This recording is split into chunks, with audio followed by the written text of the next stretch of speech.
problematika mes njerëzve, siç janë përgojimet, siç janë mëkatet, siç janë fashathemet, siç janë shumë gjëra tjera që na bën, apo akoma më keq, Allahu na ruaj, porçarje, nuk flasin njerëzit, nuk e festojnë. E tjetë dita e Bayramit, një ditë, një shans që ti e shfrytëzon dhe një sebeb për të forcuar marrëdhënie të farafisnore me njerëzit, me të afërmit apo familjarët që nuk flet. Prandaj për vëllezërit e nderuar besimtarë, ne këtë ditë duhet t'i hedhim pas shpine ndasit, porçarjet, problematikat, urrëtiet dhe inatet dhe do të japë përparësi dashurisë me njëri tjetrin, bashkimit, vëllazërisë e kështu me radhë, sepse simbolika e kësaj dite është pikërisht kurbani.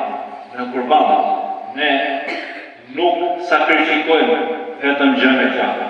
Ne sakrifikojmë aty një pjesë pasurisë tonë, një pjesë kohës tonë.